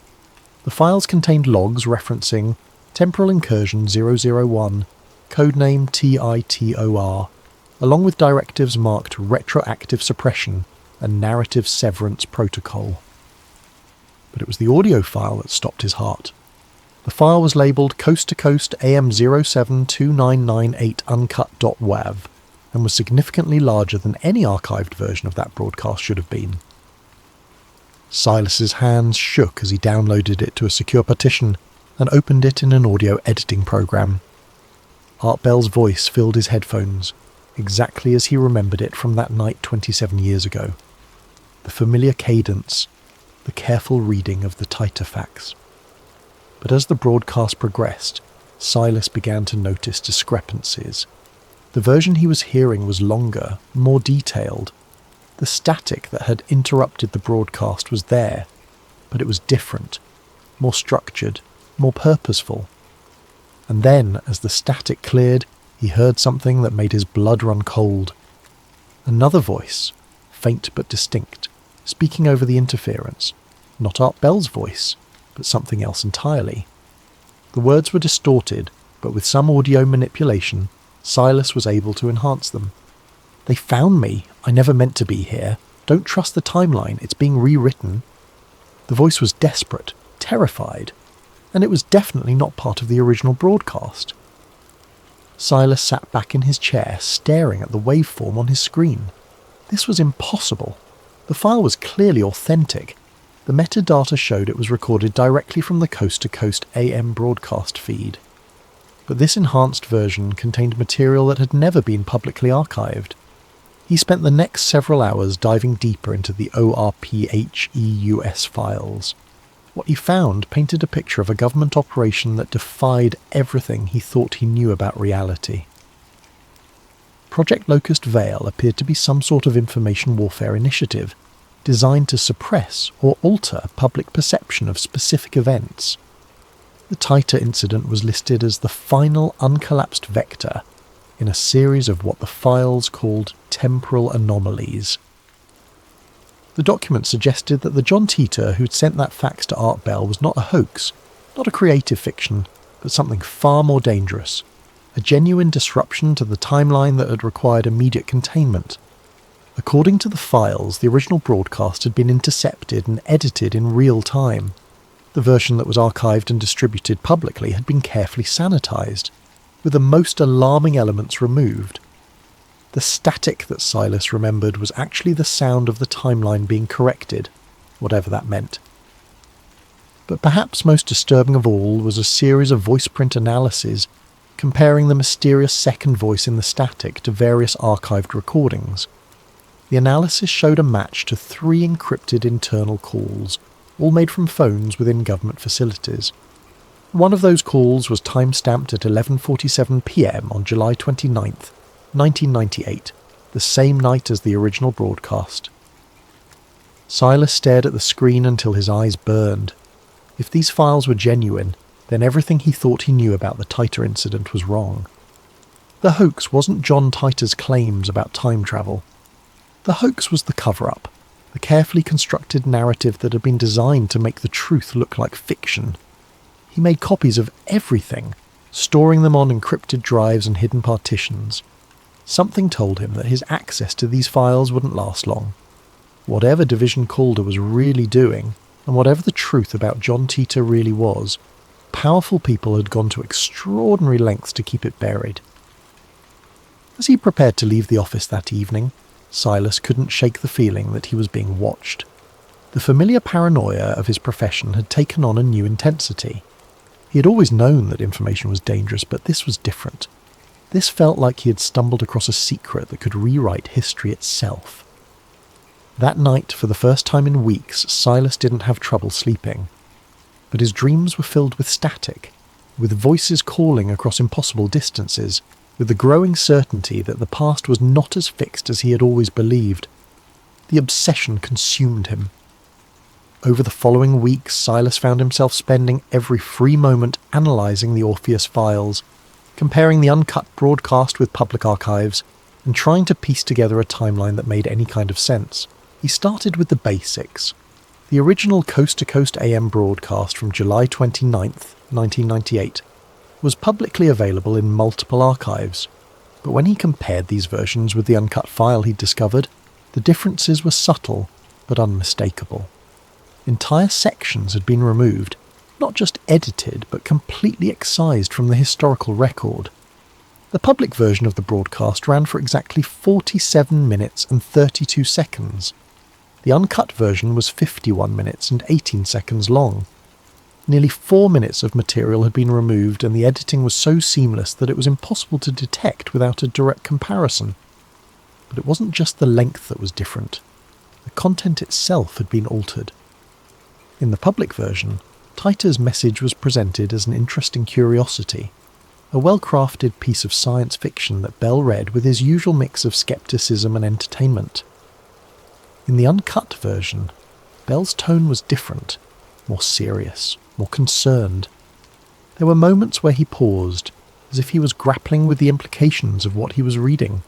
"Folks, I have to tell you," Bell said in the uncut version, "this is unlike anything I've ever received. The level of detail, the technical specifications, this doesn't read like someone's creative writing project. This reads like a field report." Those words didn't exist in any public archive. Silas began to dig deeper, tracking down early internet discussions of the Titor incident. He found references to the original broadcast in archived Usenet groups and early web forums, but many of the most detailed discussions had been removed or altered. It was as if someone had gone through the early internet with a fine-toothed comb, systematically removing or modifying any reference to the uncut version of the broadcast. The more he investigated, the more convinced he became that the Orpheus files represented a massive information warfare operation. Someone with significant resources and access had gone to extraordinary lengths to alter the historical record of the Titor incident. But why? What was so dangerous about John Titor's message that it required this level of suppression? The answer came when Silas began analysing the metadata embedded in the ORPHEUS files. Hidden within the digital fingerprints of the documents was a wealth of information about their origins and the people who had created them.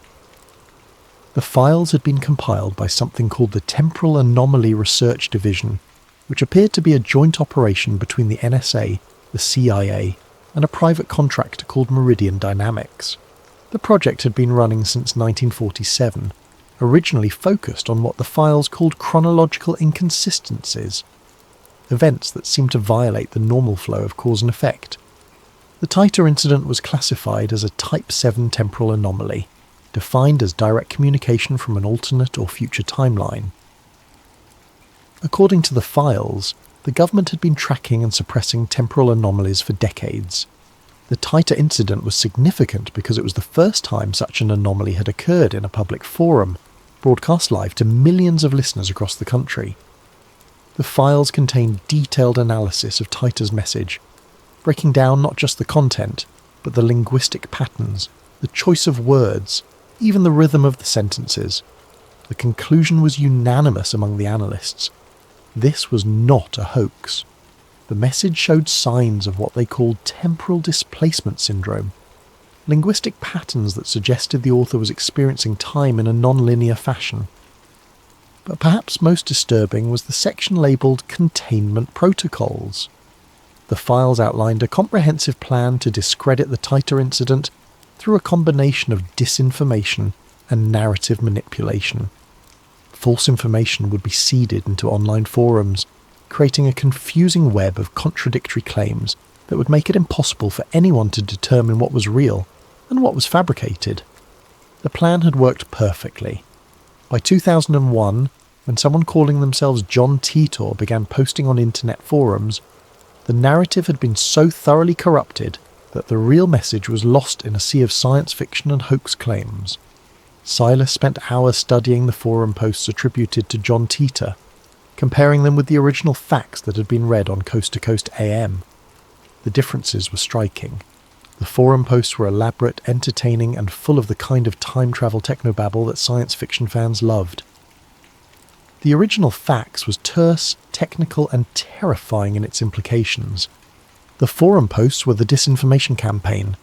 They were designed to turn John Titor into a figure of fun, an internet legend that no one would take seriously. The real John Titor, the one who had sent that fax to Art Bell, had been erased from history. But who was he? And where had he come from? The answer to that question would lead Silas down a rabbit hole that would shake his understanding of reality itself. The first sign that Silas had attracted unwanted attention came on a Thursday morning in late March. He arrived at his desk to find that his security badge had been downgraded. Not revoked entirely, but his access to certain systems had been restricted. When he tried to access the Orpheus files, he was met with an error message he'd never seen before. Access denied, subject classification under review. His supervisor, a thin man named Carson, who rarely spoke and never smiled, appeared at his cubicle within minutes. Greer, there's been a security audit. Some irregularities in your access patterns. Nothing serious, but you'll need to stick to your assigned projects for the next few weeks while we sort it out. Silas nodded, keeping his expression neutral. Of course, whatever you need. But Carson's eyes lingered on him for a moment too long, and Silas got the distinct impression that this was not a routine security audit. Over the following days, the surveillance became more obvious. His computer would crash at exactly 2:11 a.m. every night, regardless of whether he was using it or not. The crashes were too regular, too precise to be coincidental. Someone was monitoring his system and shutting it down at predetermined intervals. His attempts to communicate with the outside world were also being interfered with. Emails to friends and family would bounce back as undeliverable. His phone calls would drop after exactly 3 minutes. Even his internet searches were being filtered. Certain keywords would return no results, while others would redirect him to innocuous websites. But it was the woman in the slate trench coat who confirmed his worst suspicions. She appeared on Monday morning, standing across the street from his office building. Tall, professional-looking with dark hair pulled back in a severe bun. She stood in the same spot for exactly 15 minutes from 8:45 to 9 a.m, then disappeared. The next day she was back, same time, same position. By Friday, Silas had confirmed the pattern.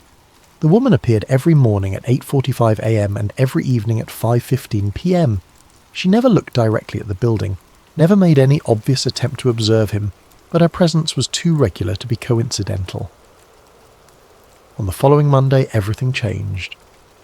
When Silas arrived at his desk, he found a message on his computer terminal. Not an email, not a system notification, but a text file that had been placed directly on his desktop. The file name was simply readme.txt. The message inside was brief. Dr. Lenara Voss, former DoD temporal linguistics analyst, presumed dead in 2016. Titer wasn't a hoax. He wasn't first either. He was the last natural variable. Underground parking garage, level B3 tonight at 11 p.m. Come alone. Bring the files. Silas stared at the message for a long time. Dr. Lenara Voss was a name he recognised from the Orpheus files. She had been one of the lead analysts on the Titer project. According to the documents, she had died in a car accident in 2016, but her analysis of the temporal anomalies had been instrumental in developing the containment protocols. If she was alive, and if she was reaching out to him, then everything was about to change. The rest of the day passed in a blur of paranoia and anticipation. Silas went through the motions of his normal routine, but his mind was racing. He made copies of all the files he'd discovered, storing them on multiple encrypted drives. If this was a trap, he wanted to make sure the information would survive him. At 10:45 p.m, he made his way to the underground parking garage. Level B3 was normally deserted at this hour, lit by flickering fluorescent lights that cast long shadows between the concrete pillars. The place felt like a tomb sealed off from the world above. She was waiting for him near the elevator bank, but she looked nothing like the woman he had seen across the street. This Dr. Lena Voss was in her 50s, with greying hair and the kind of exhausted look that came from too many years of carrying dangerous secrets. She wore a simple black jacket and jeans, and her eyes never stopped moving, constantly scanning the shadows for threats. "You found the Orpheus files," she said without preamble. "How much do you know?" "I know that the Titer incident was real," Silas replied. "I know that someone went to extraordinary lengths to cover it up, and I know that you're supposed to be dead." She smiled grimly. "Death is a relative concept in this business. I've been dead for 9 years, and it's been the safest 9 years of my life. Until now." "What do you mean?" "I mean that someone with access to the Orpheus files has been poking around, asking questions, making copies. That someone is you, and now they know about me too." Silas felt a chill run down his spine. "Who are they?" "The people who have been managing the timeline for the past 70 years. The people who decided that certain events needed to be erased from history. The people who made sure that John Titer became a joke instead of a warning." She gestured for him to follow her deeper into the garage, away from the elevator and the security cameras. When they reached a secluded corner, she turned to face him. "What I'm about to tell you is going to sound impossible," she said. "But you've already seen the evidence. You know that the official story is a lie. The question is, are you ready to learn the truth?" Silas nodded, though he wasn't sure he was ready for anything. "John Titer was real," she continued. "He really was a time traveller from the year 2036, but he wasn't the first. There had been others, small incursions, temporal anomalies that we were able to contain and cover up. Titer was different because he went public. He sent that fax to Art Bell, and suddenly millions of people knew about temporal displacement." "But the timeline," Silas said. "If time travel is real, wouldn't his presence in the past have already changed things?" "That's the thing," Voss replied. "The timeline is more resilient than most people think. Small changes get absorbed, corrected by the flow of events. But major disruptions, public knowledge of time travel, that's different. That threatens the stability of the entire temporal framework." "So they killed him?" "They tried to, but Titer was smart. He knew they were coming. That's why he sent the fax to Bell. It was a dead man's switch, a way to ensure that the truth would survive even if he didn't. But it didn't survive. The broadcast was edited, the story was discredited. That's what they want you to think. But the truth has a way of persisting even when people try to erase it. That's why you found the ORPH EUS files. That's why you're here now, talking to me." Silas was quiet for a moment, processing what she had told him. What happened to Titer? That's the question, isn't it? According to the official files, he was neutralized. But there are other files, deeper files, that suggest something different. Something that would explain why the timeline has been so unstable lately. What kind of instability? Small things. Events that don't quite line up with the historical record. People who remember things differently than they're supposed to. Temporal echoes that suggest the past is not as fixed as it should be. She reached into her jacket and pulled out a small device that looked like a modified smartphone. This is a temporal resonance detector. It measures fluctuations in the time stream. Watch. She activated the device and the screen filled with a complex waveform.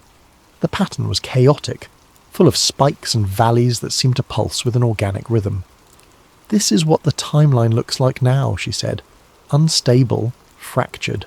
Something is wrong with the fundamental structure of causality itself. And you think this is connected to the Titor incident? I think John Titor didn't just travel through time. I think he broke it, and I think the people who are trying to cover it up are making it worse. She handed him the device. Take this, monitor the readings. If I'm right, if the timeline is continuing to degrade, then we need to do something about it before it's too late. What can we do? We find the truth. We find out what really happened to John Titor, and we figure out how to fix the mess that's been made of history. As if on cue, the lights in the parking garage flickered and went out. In the darkness, Silas could hear the sound of approaching footsteps, multiple sets, moving with military precision. They found us, Voss whispered. Run! The next few days blurred together in a haze of paranoia and digital archaeology. Silas had managed to escape the parking garage that night, but just barely. Dr. Voss had not been so lucky. When he looked for news of her the next morning, there was no trace, no arrest reports, no missing person filings, nothing. It was as if she had simply ceased to exist. But she had given him the tools he needed to continue the investigation. The temporal resonance detector confirmed what she had told him. The timeline was becoming increasingly unstable.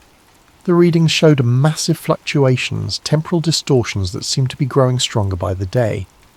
More importantly, she had provided him with access codes to deeper levels of the Orpheus archive.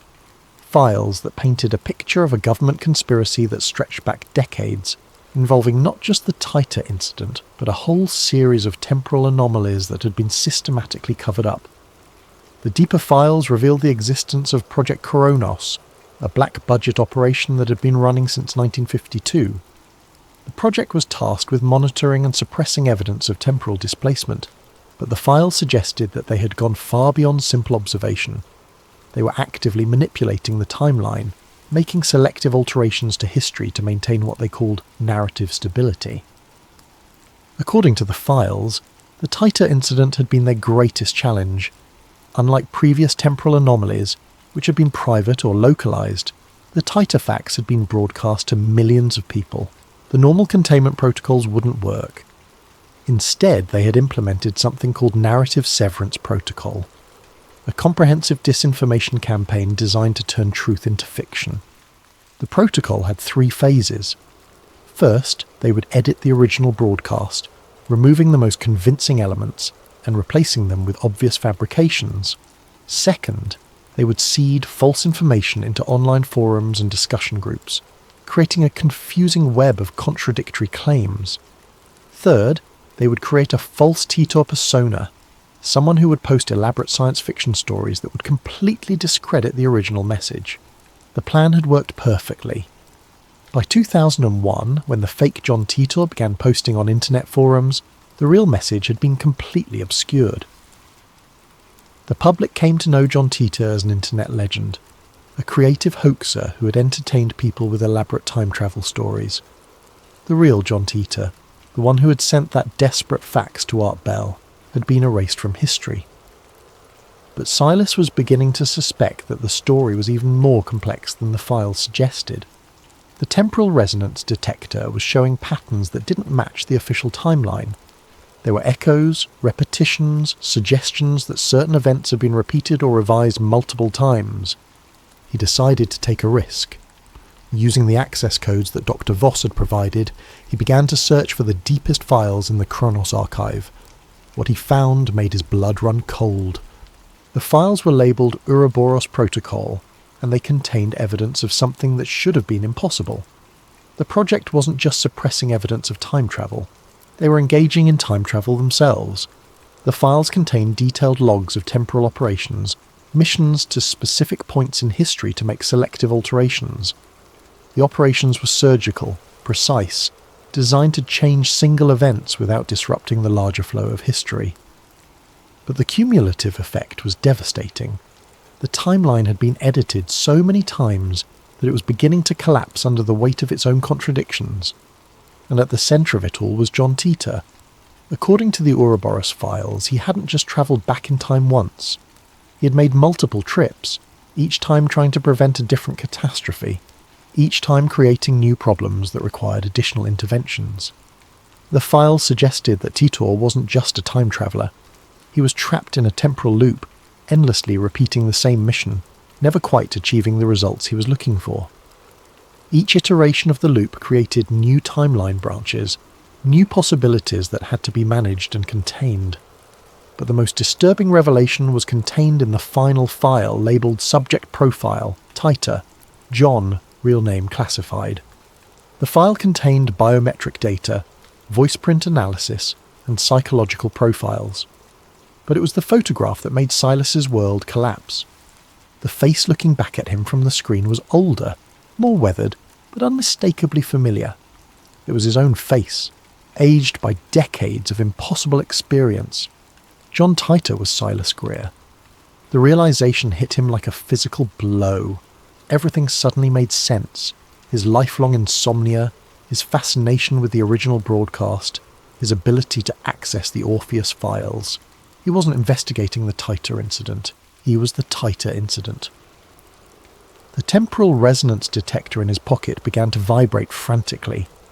The readings were off the charts, suggesting a massive temporal event was about to occur.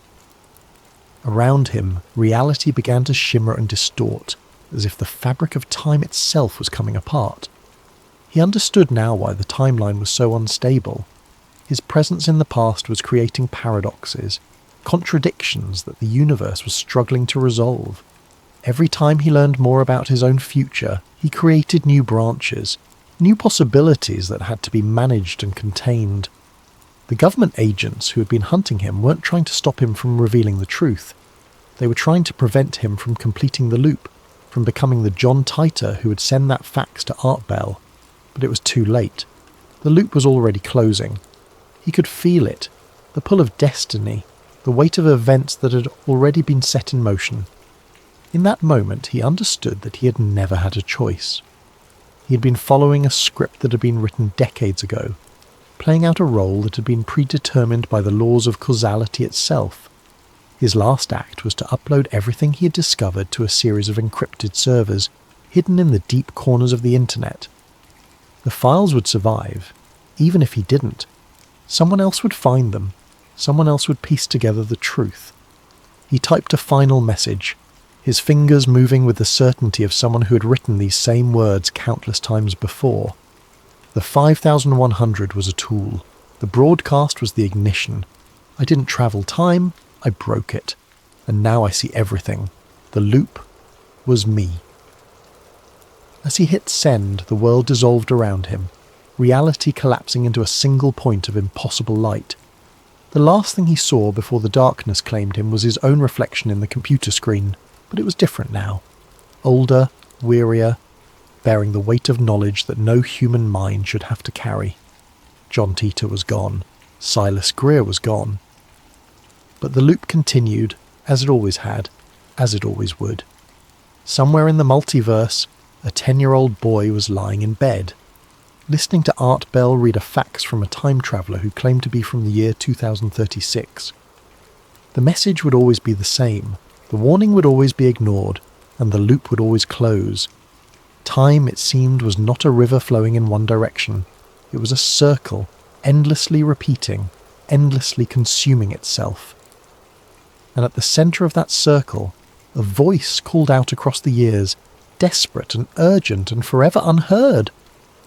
Don't trust the timeline, it's being rewritten. In the end, that was all that remained.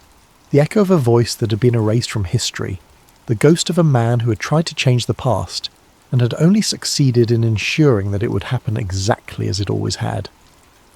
The Titor files would be discovered eventually, pieced together by someone else who couldn't sleep, someone else who heard voices in the static. The truth would surface, as it always did, but it would be dismissed as fiction, as fantasy, as the delusions of someone who had spent too long staring into the abyss of classified information. And somewhere in the darkness between one moment and the next, between one timeline and another, the loop would continue, eternal and inescapable, a temporal Ouroboros devouring its own tail. The listener had remembered. The listener had become the message, and the message would always be the same.